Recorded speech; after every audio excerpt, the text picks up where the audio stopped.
పసిపిల్లలను ఎత్తుకెళ్లి అంగడి సరుకుల విక్రయించి సొమ్ము చేసుకుంటున్న ఓ కేడీ లేడీ ముఠాను విజయవాడలో పోలీసులు అరెస్ట్ చేశారు. 7 శిశువులు కిడ్నాప్ కాగా 3 రక్షించారు. మిగిలిన 4 కాపాడేందుకు కమిషనర్ రాజశేఖర్ బాబు దర్యాప్తు బృందాలను రంగంలోకి దించారు.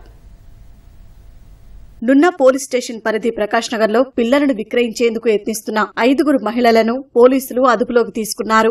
ఓ శిశువును విక్రయించగా వచ్చిన 4 లక్షల రూపాయలను నిందితుల నుంచి స్వాధీనం చేసుకున్నారు. విజయవాడ సితార సెంటర్ కు చెందిన బలగం సరోజిని నేతృత్వంలో ఈ ముఠా పనిచేస్తున్నట్లు పోలీసులు వెల్లడించారు. ఈ బలగం సరోజిని అనే ఈమె అంతకుమునుపు కూడా కొన్ని ఇటువంటి అఫెన్సెస్ లో చైల్డ్ ట్రాఫికింగ్ అఫెన్సెస్ లో ఉంది.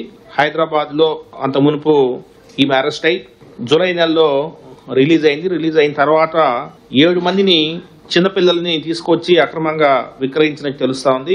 ఈ రోజు 3 మనము రెస్క్యూ చేశాం.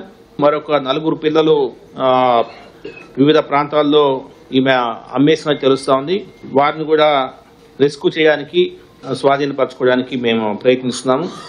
ఈమె హస్బెండ్ వచ్చేసి ఆటో ఫైనాన్స్ చేస్తాడు, నున్న ఏరియాలో ఉంటాడు. ఈమెకి ఇంత ధైర్యం ఎలా వచ్చిందని చూస్తున్నాం. శిరీష అండ్ కరుణ వీళ్ళిద్దరు కూడా ఈమె కజిన్స్. ఆ ఇద్దరు అదేవిధంగా ఈ షేక్ ఫరీనా సైదాబీ అనే వాళ్ళని ట్రాన్స్పోర్ట్ కి ఉపయోగిస్తా ఉంది. సో ముఖ్యంగా 2.5 lakhs కి ఫిమేల్ చైల్డ్ ని, అదేవిధంగా 4.5 lakhs కి మేల్ చైల్డ్ కొని ఇక్కడ ఒక 50,000 1 lakh ఎక్స్ట్రా అడిషనల్ గా వేసుకొని అమ్మేస్తుంటారు. ఢిల్లీ, అహ్మదాబాద్ తదితర ప్రాంతాల నుంచి పిల్లలను ఎత్తుకొచ్చి విక్రయిస్తున్నారని కమిషనర్ చెప్పారు. నిందితురాలు సరోజినిపై గతంలో పలు కేసులు ఉన్నట్లు వెల్లడించారు. శిశువులను విక్రయించిన వారినే కాకుండా కొనుగోలు చేసిన వారిపైన కేసులు పెడతామని తెలిపారు. ప్రీతి కిరణ్ అనే ఢిల్లీకి చెందిన ఒక లేడీ, అదేవిధంగా అహ్మదాబాద్ చెందిన అనిల్ అనే 2 వ్యక్తులను పరిచయం చేసుకుని నార్త్ ఇండియా నుంచి అక్కడ ఈ పిల్లల్ని వారు కొనేసేసి 1 లక్ష రూపాయల నుంచి 3 లక్షల రూపాయల వరకు కొనుక్కొని ఇక్కడ 5-6 lakhs కి అమ్మడం అనేది జరుగుతూ ఉంది.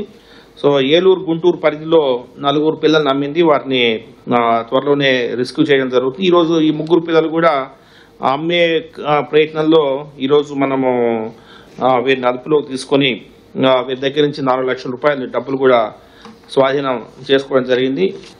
ఈ 3 పిల్లలు అహ్మదాబాద్ అండ్ ఢిల్లీ నుంచి పిల్లల్ని తీసుకొచ్చారు.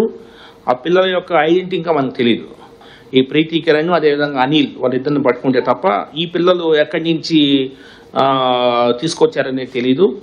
26 మంది పిల్లల్ని ఈ బలగం సరోజిని అనే ఆమె 26 మంది పిల్లల్ని, అంతకుముందు 19 మంది పిల్లల్ని ఈ విధంగా కిడ్నాప్ చేసి అక్రమంగా అమ్మింది. ఇప్పుడు ఇంకొక 7 మందిని ఇప్పుడు అమ్మింది.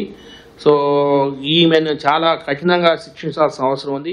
శిశు విక్రయాల ద్వారా మాతృమూర్తులకు గర్భశోకం మిగులుస్తున్న సరోజిని ముఠాకు తీవ్రంగా శిక్ష పడేలా చేస్తామని కమిషనర్ అన్నారు.